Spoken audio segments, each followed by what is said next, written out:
I'm talking this evening about the science delusion.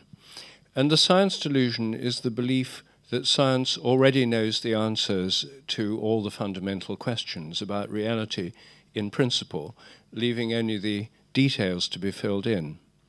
And this is a view that's very widely held in our society. And in fact, it's being taught in every country in the world now through the educational system. I'm totally pro-science. I'm a scientist. I've spent my whole career doing scientific research.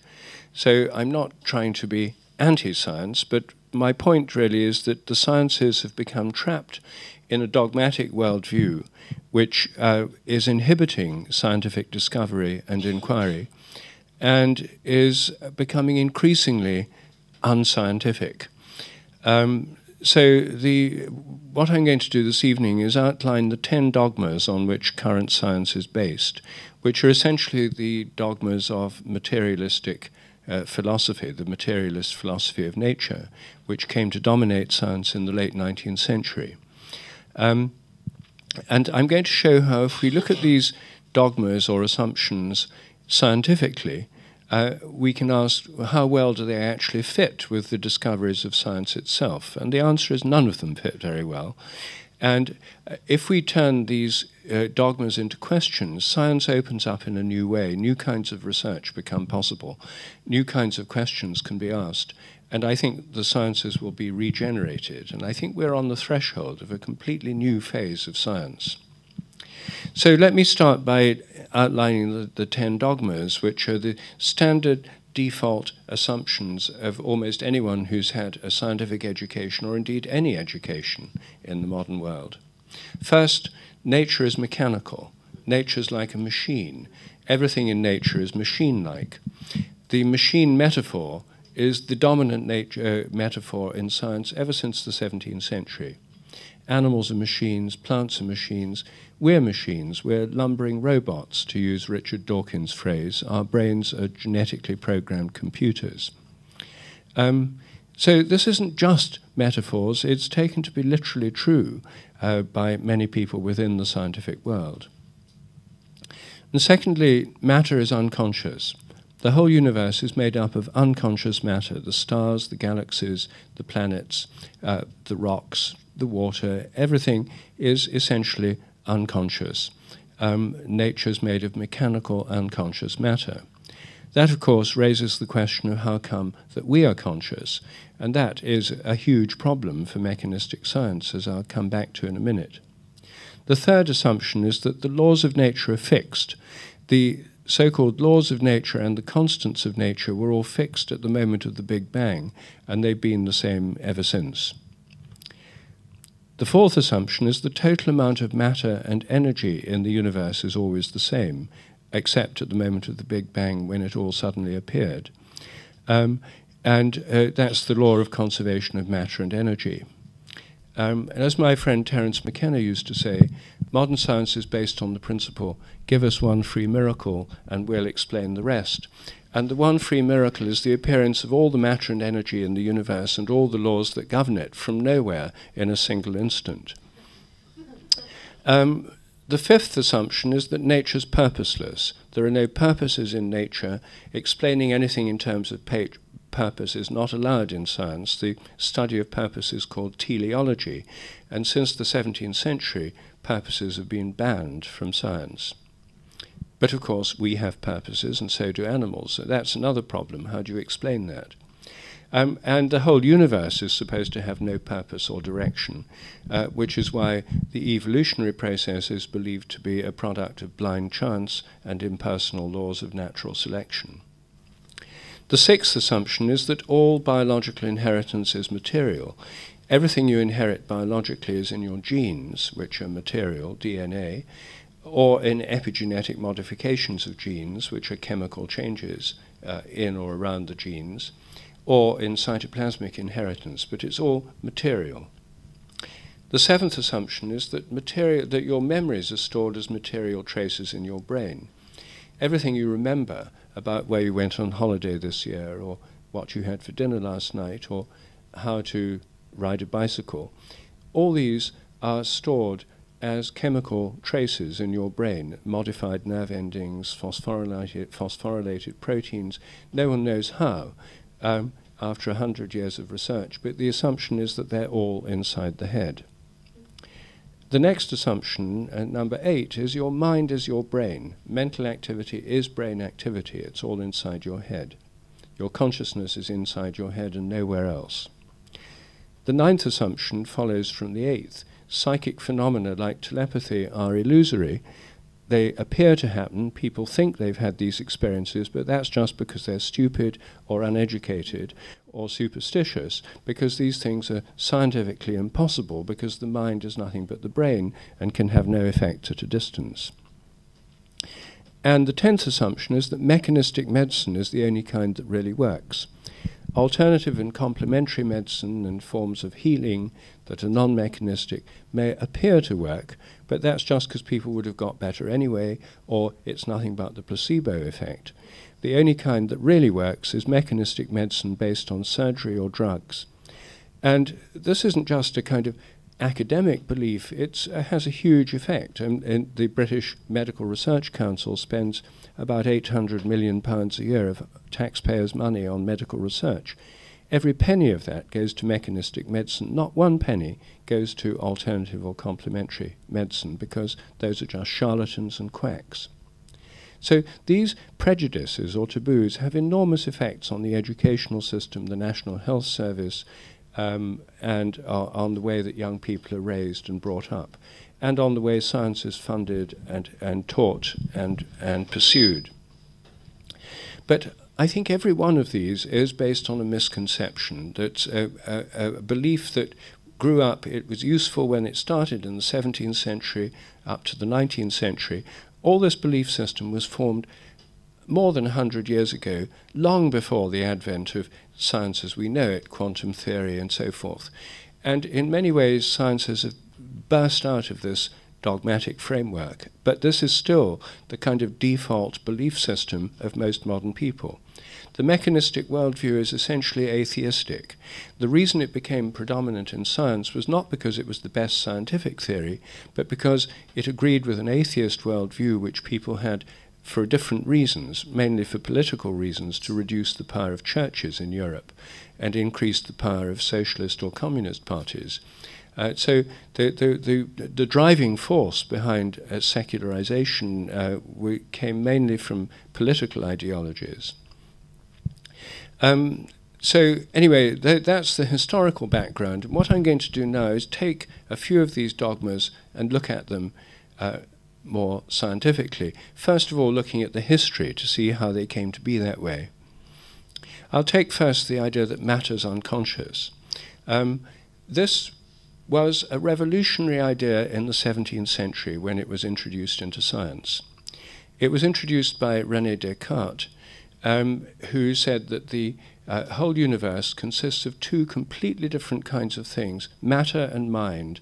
Matter consists of everything in nature. Matter is that which exists in space and time.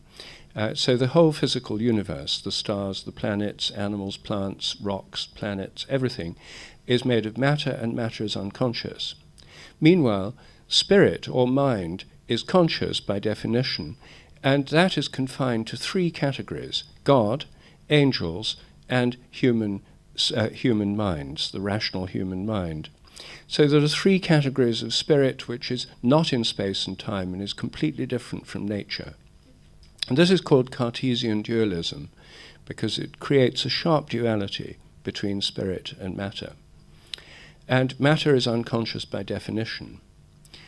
Now, in the 17th century, this enabled scientists to get on with the work of studying nature, treating it as an inanimate mechanism, in a way that didn't interfere very much with religion. And religions, most all scientists in the 17th century were Christian or Jewish, and most of them had no problem with this, because the realm of God, angels, and human spirit, and survival of bodily death, and morality remained the province of religion unquestioned. But science got the whole of nature. Religion's role shrunk back from nature to become just about humans, angels, and God. and the rest of nature was just inanimate stuff for humans to use and exploit. Now, the reason that this was a revolution in the 17th century was that before that in Europe there was a completely different view. The view in medieval Europe was shaped by the philosophy of Aristotle and St. Thomas Aquinas, and was essentially a form of Christian animism. Nature is alive, the earth is Mother Earth, animals and plants are beings with souls. The soul of a plant gives the shape to the plant. The soul of an animal gives the animal its behavior, its instincts, its capacity to move and respond to stimuli, its sensitivity. That's why the word animal is animal, because it comes from the Latin word anima, meaning with a soul.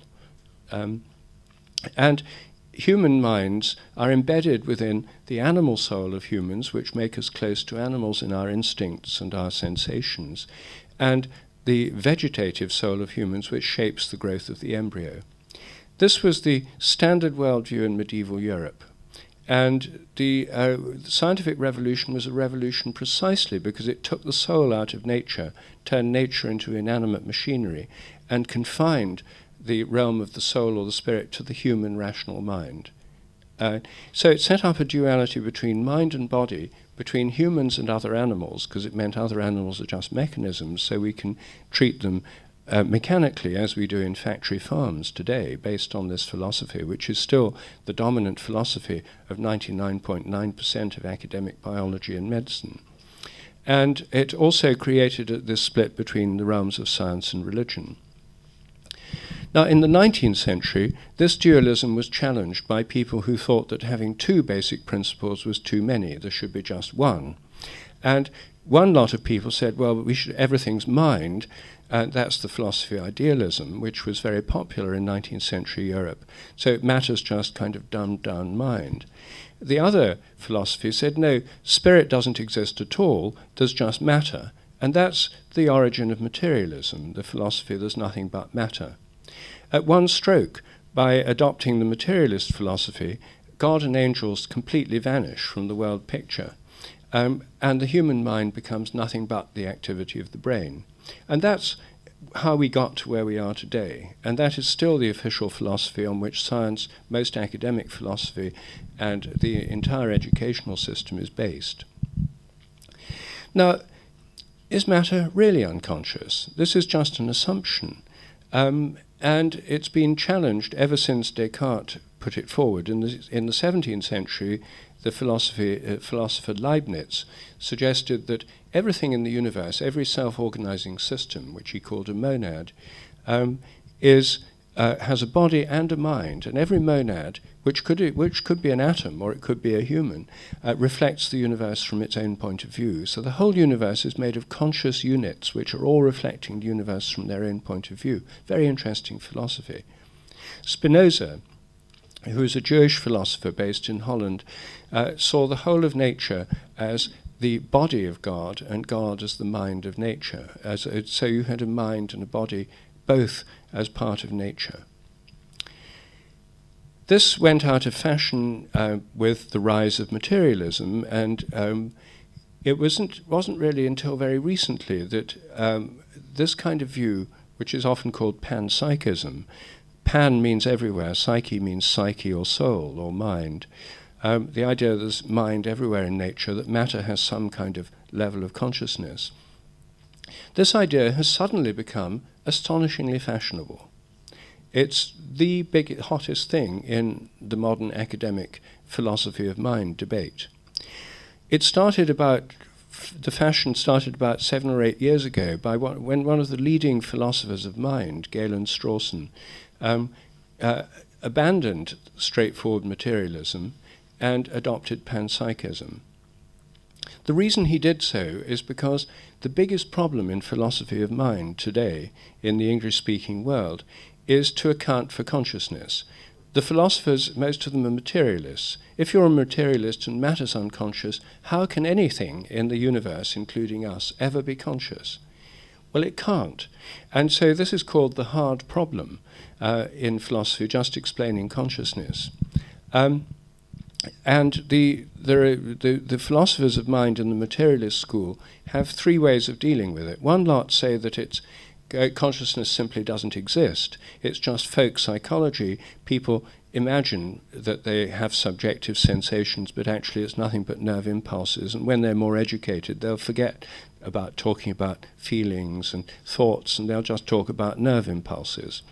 That's the most extreme group. They're called eliminative materialists, because they want to eliminate consciousness entirely from discussion or the worldview of science or philosophy. The second lot are called epiphenomenalists. They say consciousness does exist, but it doesn't do anything. It's like a kind of meaningless shadow of the activity of the nervous system. And the third school says consciousness exists, but it's an illusion. It's an illusion produced by the brain, so it has no reality. The problem with that, of course, is that illusion is itself a mode of consciousness. So it presupposes rather than explains consciousness. And these philosophers go round in circles and have done for decades. And it's called the hard problem, because no one's come up with an answer. Well, Galen Strawson got tired of this and said, well, look, we've got to drop this. We've got to go back to basics. And we can't explain consciousness unless matter itself has consciousness within it. So even an electron or an atom must have some kind of level of mind or mentality. Last year, the leading American philosopher of mind, Thomas Nagel, at Columbia University, shocked the philosophical world by publishing a book called Mind and Cosmos, Why the Materialist Neo-Darwinian Conception of Nature is Almost Certainly False. And he was attacked, excoriating attacks in the New York Review of Books, the New York Times, from fellow philosophers who thought he'd gone mad. But his book, I've read his book, it's very well argued, it's very clear, and you see he's an atheist, but you can see a man who's an atheist, he's not doing this for any religious motive, trying to struggle out of this trap of materialism. Most recently, 6 months ago, the most hardcore materialist in brain sciences, Christoph Koch, who used to work with Francis Crick, came out for panpsychism in an article in Scientific American and in a book. Again, this caused a furore in the world of materialism and atheism. And the latest shock to the system of the materialist atheist camp is a book by one of the four new atheists. The new atheist movement in 2006 was this tsunami of atheist books by Richard Dawkins' book, The God Delusion, Christopher Hitchens' book, God is Not Great, How Religion Poisons Everything, Sam Harris's book, The End of Faith, and Daniel Dennett's book, the Breaking the Spell. These books were by the so-called new atheists. All of them were committed materialists. Materialism is the worldview of modern atheism. It's not that they don't believe in anything, they believe in this materialist or scientific worldview. Sam Harris has a book coming out. It's just come out, actually.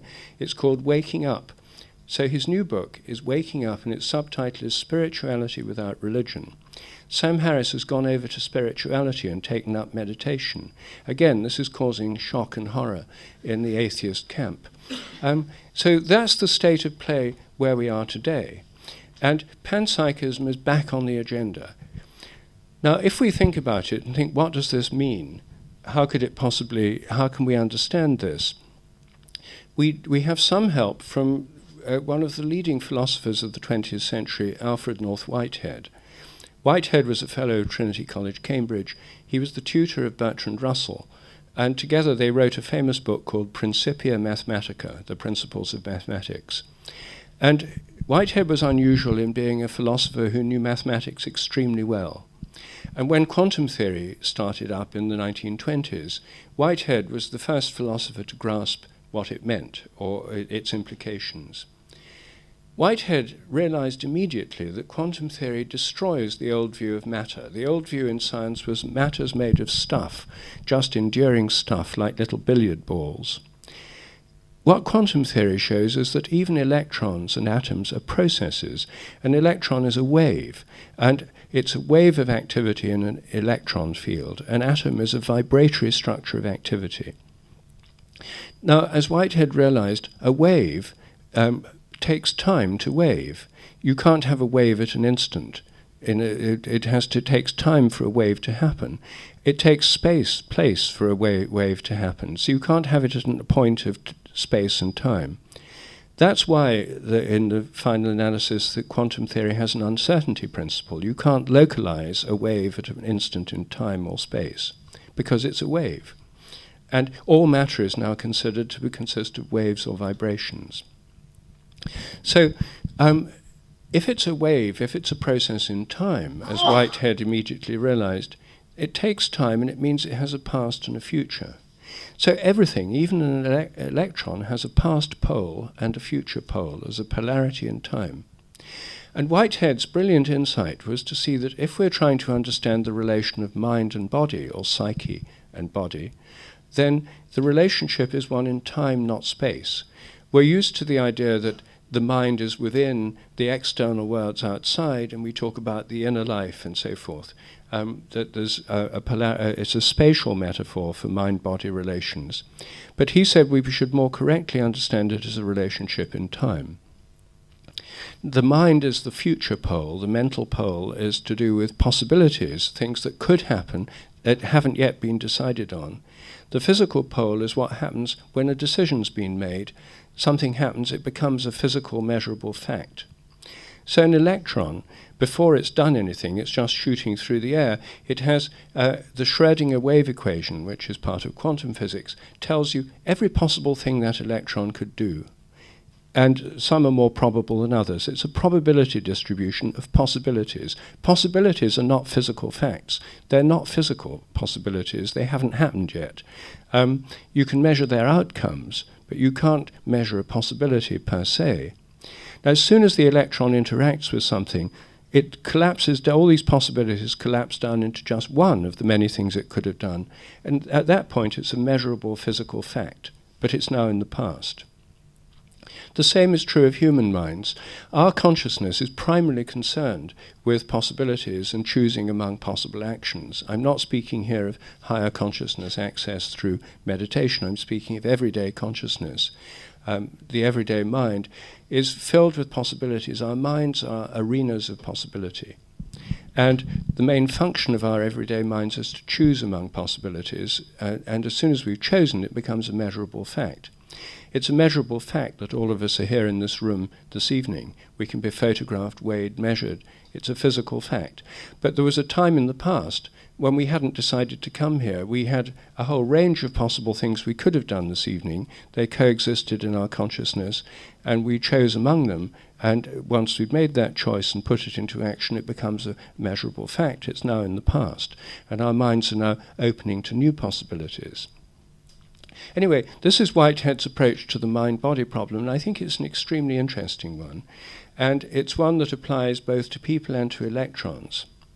I should say that panpsychism is not about any physical object. Panpsychism is about self-organizing systems. An atom organizes itself. A crystal organizes itself. A plant cell organizes itself. An oak tree organizes itself. A flock of birds organize themselves. A solar system, a galaxy, they organize themselves. But tables and chairs and machines and computers don't organize themselves. Those are man-made objects. The designing principles are outside the object, not inside. And so I don't think there's a soul of a chair or a table or a computer or a car. Machines are some of the few things in nature which this doesn't apply to, which is why they're the very worst metaphor for understanding the life of nature, most of which is self-organizing. Now, this becomes much more interesting when we think about big things rather than small things that are self-organizing. For example, the sun. The sun is a self-organizing system, and from this point of view, the sun would also have a mind. And that mind would be able to make decisions about possible actions. I'm not here thinking about possible actions like suddenly stopping going round in its orbit or going the opposite direction. I'm thinking of things to do like the enormously complex electromagnetic patterns of activity that are pulsing through the surface of the sun, resulting in it shooting out solar flares or coronal mass ejections or forming sunspots unpredictably in different parts of the sun. those things could be under the control of the mind of the sun. The sun could be conscious. Now, as soon as I say that, you realize, having been educated, that that's not a thought you're meant to have. You're meant to dismiss it immediately. You're meant to say, well, that's ridiculous. Of course it's not. You know, the sun's nothing but a hydrogen bomb. It's been proved by physics to be just a physical object. Well, of course, we're physical objects, and you can measure things about our bodies too, but that doesn't prove that we're unconscious. In fact, the question of whether the sun's conscious or not is not decided by science, not even discussed. So it's a perfectly open question. And it's simply not been on the agenda to discuss it. One reason it's not on the agenda is because the mechanistic, the materialist worldview says matter's unconscious, it must be unconscious. The fact that every culture in the world, except our own, regards the sun as a living being is another argument against it. That proves they're just superstitious and old-fashioned and haven't been educated. The fact that children think of the sun as conscious and draw it with a smiley face is another argument against this. It's just a childish way of thinking that we grow out of through education. But nothing in my education as a scientist ever involved anyone giving me a single reason why the sun should be unconscious, except for the assumption all matter's unconscious, taken for granted by science since the 17th century, when Descartes created this extreme dualism in his philosophy. To my mind, the sun could perfectly well be conscious. It could decide when to send coronal mass ejections in our direction and cause vast power outages. And if the sun's conscious, then the other stars are conscious. And if the stars are conscious, then we have, of course, to ask, what do they think about? Well, I think that one of the things the sun would think about is the solar system, its body, and the regulation of the solar system. It may also think about its peer group, the other stars. And those, of course, are like cells in the body of the galaxy. There are billions of stars in our galaxy.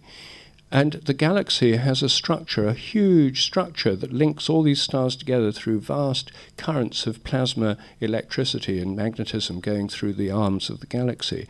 There's a pulsing center at the heart of the galaxy, the galactic center, emitting huge quantities of energy. Could that be like the brain of the whole galaxy? What do galaxies think about? These are not questions on anyone's agenda at the moment. They're not on the questions of traditional religions, because they didn't know about galaxies. In the cosmology of the Old Testament or the New Testament or the Quran or of the Sutras or of the Upanishads has nothing about galaxies. They weren't discovered till the 1920s, that there are any galaxies beyond our own. This is a completely new area for thinking about that religious people don't think about, because they've been battered into retreating from the physical world into the world of subjectivity and angels and God, but nothing else. And scientific people don't think about it because the whole universe, from their point of view, is unconscious. But it's a question that I think we need to think about. And one of the ways in which people thought about it in medieval Europe was that they recognized many levels of consciousness beyond the human level, and of all different kinds or levels of organization, including the angels. And some of the angelic levels were concerned with the organization of stars and solar systems. And so some of the angels were the intelligences of the holy bodies, of the stars. And the planets, of course, were seen as alive, not dead. We still call them by the names of gods and goddesses, not just symbolic, but because people thought they were alive and had special powers of their own. So I, of course, can't prove that the sun is conscious, but you can't prove it's not. This is simply an open question. It's one that there's been such a strong taboo, it just hasn't been on the scientific agenda or the religious agenda for hundreds of years. But it's the kind of question that becomes askable. And it could even be subject to experimental investigation. Is it possible to interact with stars in a way that could convey information? If we do interact with them, it would be a conscious interaction, and how much of this is possible? Well, these are new questions. We can learn some things from people in the past who did this, but that's just one whole area. I'm going to now move to another area to do with consciousness, which is the question of the mind being the same as the brain. Your mind is nothing but the activity of your brain. The standard assumption of neuroscience, the standard assumption of medicine, and the standard assumption of the new European Brain Project. €1 billion of taxpayers' money is being invested in a new project, the Brain Project, to understand human consciousness. And the Brain Project is to slice up brains, to work out wiring diagrams, and to have computer programs that are going to reconstitute consciousness just from the chemistry and electricity of nerve cells. €1 billion are being invested in this, not €1 billion. Not one of them is being invested on exploring what the mind is like when explored from within, the effects of consciousness, meditation, psychedelics. No. It's all about neurology, nerves, and stuff, because that's the only valid set of questions. So this is the standard, the standard view today, but it leaves a huge number of questions unanswered, and one of them is the nature of vision. The easiest way to grasp the idea that I'm going to put forward of the extended mind, the mind beyond the brain, is to think about the nature of vision. The standard theory of vision you all know. As you see me standing here now, light's reflected from me, it travels through the electromagnetic field, it enters your eyes, inverted images form on your retinas, changes happen in the cone cells, impulses move up the optic nerves, changes happen in the brain. And we know more about the changes in the brain than ever before, thanks to fMRI scanning and other such techniques. But does that explain vision? Well, no. What it does is describe what happens in your brain when you see something. It doesn't explain vision for two reasons. First, it doesn't explain why you're conscious of what you see. That's the hard problem. You ought not to be conscious of what you see, but you are. So that's the hard problem, and I've already discussed that briefly. But the second problem is that everything about your subjective experience is meant to be inside your brain. So when you see me standing here now, your image of me in color and in 3 dimensions is actually located inside your head, according to the conventional theory. There's a little Rupert somewhere inside your brain. The whole of this room is inside your brain. And if you look at the stars at night, the stars you're seeing are inside your brain too. Your skull is beyond the sky. It includes everything you can possibly experience because they're just part of a virtual reality display that's generated in a mysterious way by your nervous tissue inside the head. That's the official view. Now, the alternative view is so simple it's hard to grasp, and that is that your image of me is located exactly where it seems to be, namely here, and it's not inside your head at all. It's outside your head. It's in your mind, but not inside your head. In other words, I'm suggesting when we see something, we project out the image of what we're looking at to where it seems to be.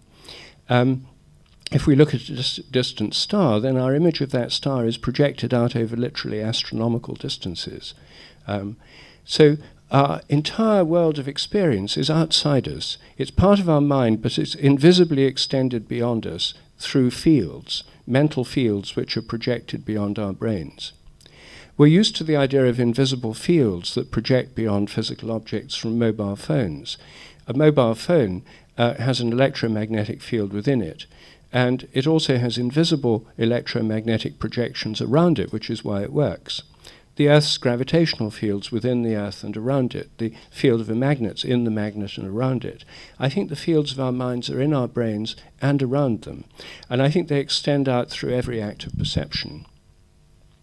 Now, this is a theory that's not new. It was the theory of vision that Plato held. It's the theory of vision held in the Arab world in the Middle Ages. It's the theory of vision held in India, Tibet, and in fact all over the world. And it's the theory of vision that children until the age of 10 hold in our own culture. But by the age of 10, as the developmental psychologist Jean Piaget found, by the age of 10 or 11, the average child learns what he called the correct view, which is that thoughts and images are invisible things located inside the head.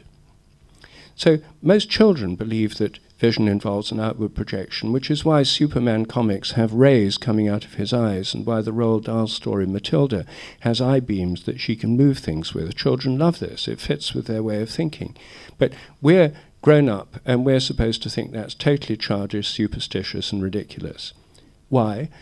Because we've carefully studied vision? No, because it's the paradigm of our culture.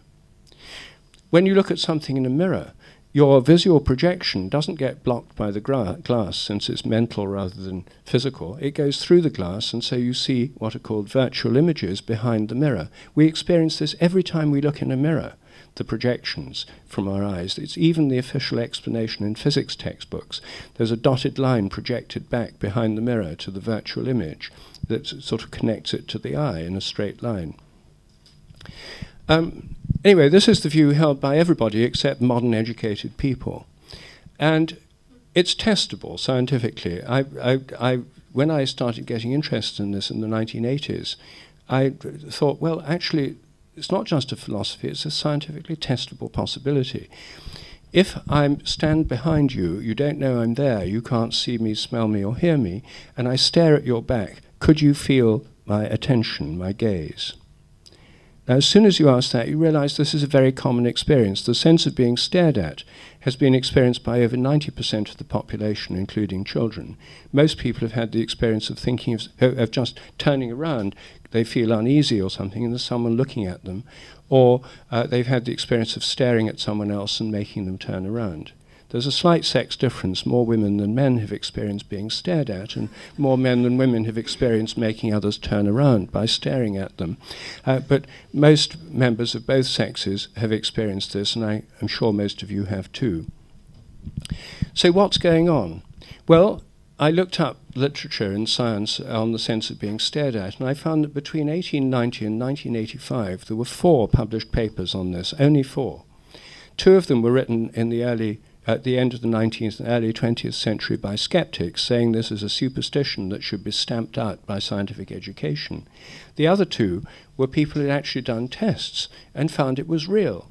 But instead of their papers being blazoned across the front of the Times and the New York Times as great discovery in science, they were buried away in obscure psychic research publications and never mentioned, even by psychic researchers. It's now turns out to be very easy to do research on the sense of being stared at. Now, hundreds of thousands of trials have been done, and it turns out it is real.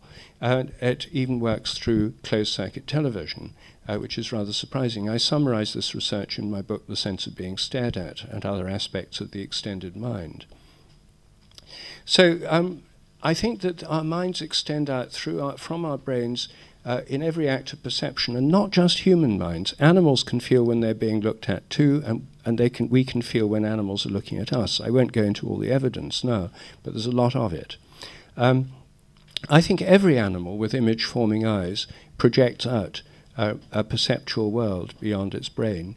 The world is filled with the projections of minds, just as it's filled with telephone and television and radio transmissions, but they're invisible. And so I think all our minds are extended beyond our brains, not just into the external world, but throughout our bodies. The official view is that everything about your mental life is in your brain. So if you have a pain in your toe, the pain's in your brain, not in your toe. It's simply referred to your toe, whatever that might mean. I think it's in your toe. And because I think our minds extend throughout our bodies, and we, of course, have different psychic centers, not just the brain. I mean, most people here are into yoga, and the chakras are psychic centers in different parts of the body. You can actually experience your center of consciousness in these different chakras. You can move it between them. But the official view is it's all in the brain, and that kind of thing's just an illusion. So you can even test the extended mind in the body with people with phantom limbs. I've been doing experiments with people with phantom arms because they experience the phantom arm as being exactly where it seems to be. They can move them around. They can push them through solid objects. And the official view is it's generated by the brain, the phantoms in the brain. But I think the phantom arm is just where it seems to be. And I do experiments where I have people push phantom arms through barriers. For example, we could have someone with a phantom arm behind this curtain. They'd push their phantom arm through, there'd be 6 different places they could push it through. It'd be chosen at random. Then they'd push it through. And then on this side, there could be a phantom arm there, or there, or there, or there, or there, or there. And we then ask people who do subtle energy medicine and so forth to say, well, there's a phantom sticking through one of these places, where is it? And people can detect it above chance. So you find that written up in my book, 7 Experiments That Could Change the World. So I think these things are real, detectable, but these are completely off the standard academic map, not because the research is expensive, in fact it's almost free, but because they're totally taboo from the materialist dogmatic orthodoxy. Now, there are many other psychic phenomena, including telepathy. And telepathy depends on intention stretching out beyond the mind. The sense of being stared at depends on attention. And if you look at the root of these English words, it becomes clearer what's happening. The word attention comes from Latin ad tendere. Ad means towards, tendere means to stretch. Attention is stretching your mind towards something. Intention is stretching your mind into something. And there are many ways in which intention can be picked up by other people or other animals. I don't have time to go into this research this evening, but you can read a summary in my book, The Science Delusion, and a more full account on human telepathy in the sense of being stared at, and on animals in a book that I'll mention right now.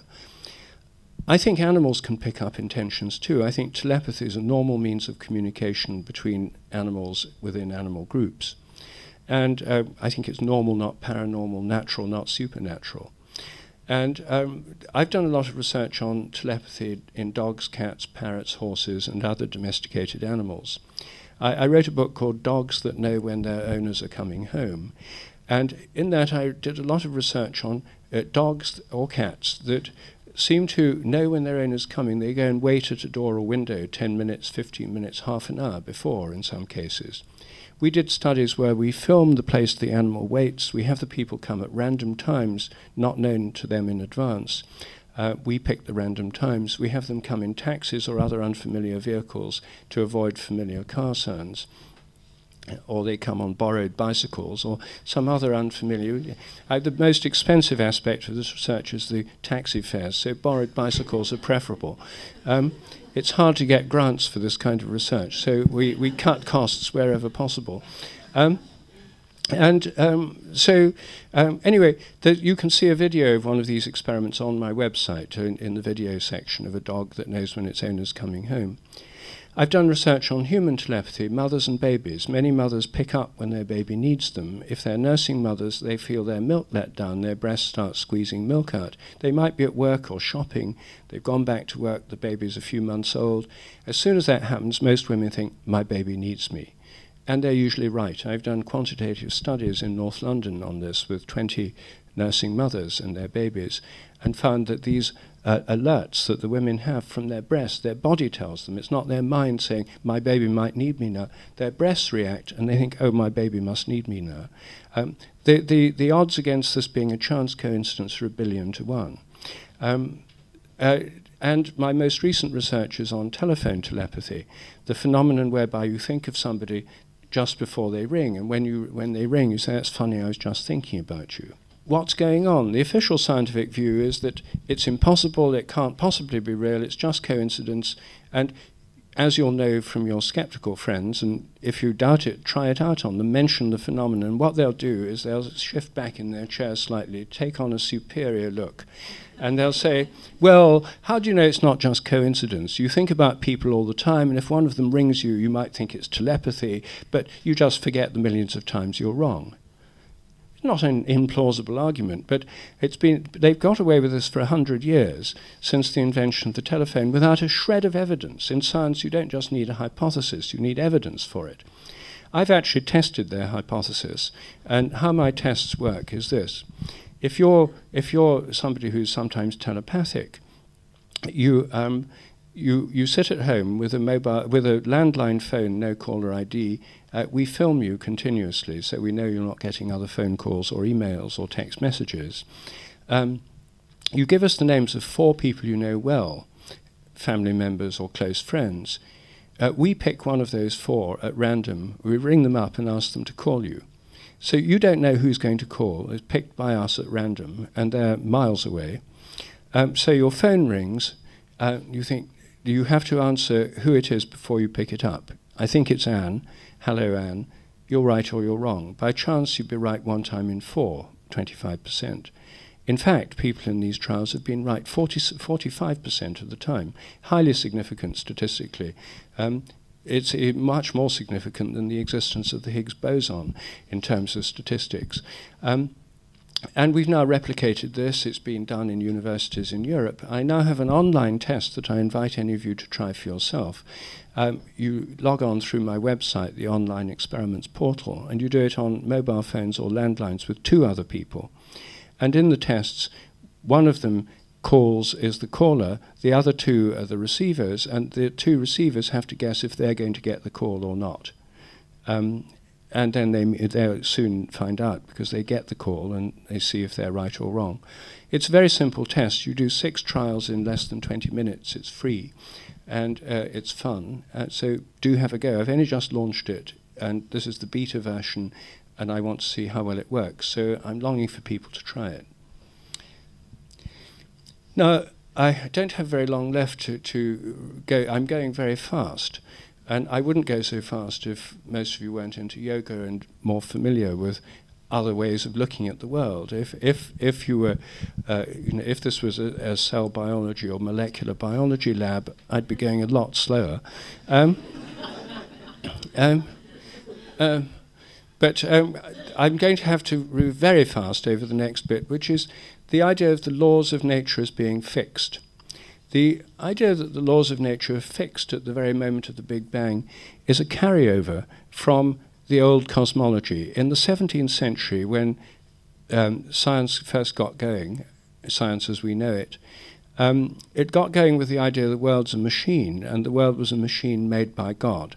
God was recast in the role of a machine-making engineer or mathematician who designed the world machine, and then once he'd designed it all, set it in motion at the start of the universe, and thereafter it goes on automatically following God-given laws of nature. The laws of nature were mathematical laws in in the mind of God, and the reason they were eternal is because God's eternal, so the laws must be eternal. Now, by the 19th century, many scientists had become atheists, and so they said, well, we can get rid of God by saying the universe is eternal. We don't need anyone to start it off. So the eternal laws are eternal, matter and energy are eternal, so we can explain everything without God. This is the famous remark of the French physicist Laplace, when Napoleon said to him, what place does God have in your worldview? And Laplace replied, sir, I have no need of that hypothesis. He got rid of God by making the universe eternal. But in 1966, the Big Bang Cosmology became orthodox. And that tells us the universe isn't eternal. It began about 14 billion years ago, very small, less than the size of the head of a pin, and very hot. And it's been growing and cooling and evolving ever since. Now, the Big Bang theory shows us that the cosmos is radically evolutionary. So why shouldn't the laws of nature also evolve? Why should they be fixed in some kind of Platonic metaphysical realm forever? Well, there's no reason why they shouldn't evolve, but as soon as you begin to think about it, the very concept of law of nature becomes questionable. In the 17th century, it was very clear. God is like a cosmic emperor who makes up the laws for the universe. And he's also omnipotent, so he's the cosmic law enforcement agency that makes sure that everything obeys the laws.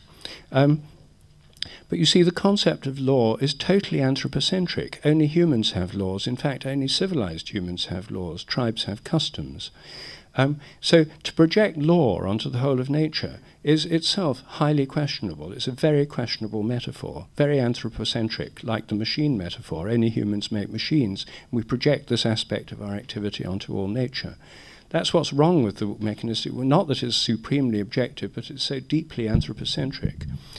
A much less anthropocentric metaphor for the regularities of nature is habit. And I, along with a number of other scientists and philosophers, think that in an evolving universe, it makes much more sense to think of the laws of nature as being more like evolving habits. There are regularities of nature, but they're regularities that occur on the basis of habit, through repetition. The more things are repeated, the more likely they are to happen again. There's a kind of memory in nature. Now, when I first thought of this idea, I was a Don at Clare College, Cambridge, and the idea certainly didn't go over very well with my colleagues in the biochemistry department. But I then later took a job in India, where I worked at the International Crops Research Institute for the Semi-Arid Tropics, ICRISAT, in Hyderabad. So for 5 years, I was working as a scientist in India with Indian scientific colleagues. And when I talked to my Hindu friends about my idea of memory in nature, I found a completely opposite response from the one I got in Cambridge.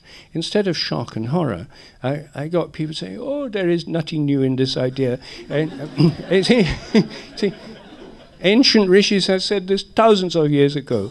And so I said, "Yes, but I want to test it scientifically." They said, "No need to test it, we already know this." I said, in Hinduism and Buddhism, the idea of a memory in nature is totally standard. In India, whenever I travelled on trains or buses, I found that it was even among quite uneducated people, I'd be sitting in a train, and the usual thing, what is your name? And then, where is your native place?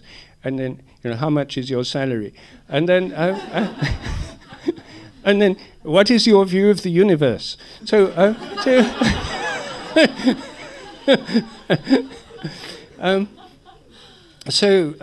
Anyway, I found that I wrote my first book on memory and nature on my hypothesis of morphic resonance, living in an ashram in Tamil Nadu. And I found it a much more congenial atmosphere to think about these things than in England. But then, of course, I came back to England, and I've been testing it ever since. My hypothesis of habit is called morphic resonance. Similar things with vibratory self-organizing patterns of activity resonate with similar things later in time. And this gives rise to a kind of collective memory. Each individual within a species of animal or plant tunes into the memories of its predecessors by morphic resonance, and in turn contributes to the future by its own influence on this collective memory. Jung's idea of the collective unconscious is just a special case of a much more general kind of collective memory. This applies to crystals as well as and molecules, as well as to animals and plants, and suns and galaxies. They all have, I think, a memory given by morphic resonance. And this leads to a completely different interpretation of heredity. Most of inheritance doesn't depend on genes, as we've all been told. It depends on morphic resonance. Form, instinct, and behavior are inherited by morphic resonance, not through genes, on my view. When I put this view forward in the 1980s for the first time, it was intensely controversial and was dismissed by most scientists because everyone was convinced that genes would explain inheritance. And that's when they started the Human Genome Project in an attempt to understand humans at the molecular level. The Human Genome Project was an attempt to bring big science to biology, which until then had been a kind of cottage industry. And biologists suffered from physics envy. And the physicists had these big projects like Star Wars, nuclear accelerators and things. Biology didn't. So they needed a big concept with a big idea, but it had to be simple enough to explain to President Reagan. And they came up with the idea of the Human Genome Project, and this was massively funded from the public and the private sectors. There were two rival genome projects, the public and the private. The genome was sequenced in 2000. The results were announced. We were told there'd be a huge new bonanza of biotechnologies, molecular medicine, everything would follow, it can transform the medical system. None of this has happened. Most of the biotechnology companies went bust. And the last remaining human sequencing company, 23andMe, for giving you human sequences, was put out of business by the Food and Drug Administration about 6 months ago in the United States for misleading advertising. And the reason it's misleading is that it became clear about 5 years ago that there's something called the missing heritability problem. This hasn't been widely publicized outside the scientific community. It's a huge embarrassment to scientists. But if you read it, Nature or Science or any of the leading journals, they're full of discussions of this. They sequenced 30,000 different genomes of different people with the idea of finding out which genes do what. They started by looking at height. Height's easy to measure with a tape measure, and it was already known that tall parents tend to have tall children, short parents, short children. If you know the parents' height, you can predict the children's height with about 80% accuracy. In technical words, height is 80% heritable. So they took 30,000 people, looked for the genes that were related to height. They knew their height, and found out about 50 genes were involved in controlling height. Some were more important than others, so they made mathematical models weighting them in favor of the more important genes. Then they tried predicting people's height on the basis of genes. They selected random people, predicted their height on the basis of their best models, and found that they could predict people's height with an accuracy of 5%. Now, you could predict it on the basis of an accuracy of 80% with just a tape measure, and it would be billions of dollars cheaper. And it turned out that for most diseases like breast cancer and things, the accuracy of prediction is between 5 and 10%. With a few rare inherited diseases caused by a single gene defect, like cystic fibrosis or sickle cell anemia, you can indeed predict it, but for the vast majority you can't. That's why 23andMe was put out of business, because they couldn't give more than 10% accurate predictions. Some people were having their breast cut off because they had a chance of breast cancer. It turned out it was only a 10% chance. So the gap between the 5 or 10% and the 80% that's known to be inherited is called the missing heritability problem. And this is a crisis. Some people are saying, we've obviously completely misunderstood inheritance. We need to find out how it really works. The others say, no, there must be other minor modifier genes that are at work that we haven't identified yet. Give us billions more, and we'll figure out what they are. And they've got billions more, and they're trying to figure out what they are. But I don't think they will, because I think this inheritance happens by morphic resonance. Morphic resonance depends on similarity. The more similar, the greater the resonance. The people who are most similar are identical twins, and they, of course, have a remarkable similarity in the way they live and what happens to them, even if they're separated soon after birth. This is normally taken to be evidence for the power of genes. Well, if they're separated soon after birth and they show astonishing similarities in proneness to disease, even in hobbies or the names they give their children, the similarities are astonishing very often, then it must all be genetically programmed. The entire edifice of selfish gene theory and sociobiology rests on these identical twin studies, and yet morphic resonance provides a much better explanation for the same phenomena. And so this genetic determinism idea, I think, is simply wrong. Now, the final point I want to make is this. If you ask yourself, who in the past is most similar to me, the answer is me. I'm more similar to me in the past than I am to you. And what morphic resonance will act on me most specifically from the past on the basis of similarity? Answer, self-resonance from my own past. In the realm of form, I think this helps to explain why our forms stay more or less the same, even though the proteins and the cells in our bodies are changing most of the time. Our blood cells, skin cells, intestinal lining, liver cells are continually being replaced, and yet the form remains much the same. In the realm of memory, I think this explains how we can remember things. I think the brain is much more like a TV receiver than a video recorder. I think we're tuning into our memories through our brains rather than storing them inside our heads. And this theory has the advantage of explaining the complete failure to find memory traces in brains despite 100 years of efforts costing hundreds of billions of dollars. They're not there. They're not there any more than I would find traces in your TV set of the programs you watched last night. However hard I analyzed the wires and transistors, they wouldn't be there, because that's not how it works. Of course, brain damage can lead to loss of memory, as in Alzheimer's or in blows or injuries, but this doesn't prove the memories are stored there. If I damage your TV set, I could get distorted pictures or sounds, but it doesn't prove they're all stored inside the set. So this idea that that minds are all inside brains, that memories are stored inside brains, these things which all of us have been brought up with, which most people assume not because they've been particularly indoctrinated by science. They've just infiltrated into all our minds because it's the dominant paradigm. It's the common sense received view that seems to have the full authority of science. And yet none of these assumptions have the full authority of science. They only have the authority of scientific assumption and materialist philosophy, which is a very much smaller authority than actual proven facts. It's not proved that minds are in brains. It's not proved that all inheritance is in genes. In fact, quite the contrary. It's not proved that memories are stored in brains. It's not proved that the sun is unconscious.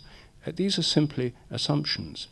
And my point is that when we question these assumptions, and I've only had time to question a few of them this evening. If I'd had longer, I could have gone into the others, but they're all described in my book and with the Science Delusion.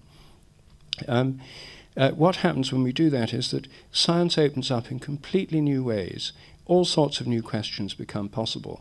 They're often questions that could be investigated much more cheaply than existing science. And they'd certainly make science much more fun and much more interesting. And I think we stand on the threshold of this new scientific revolution today. Thank you.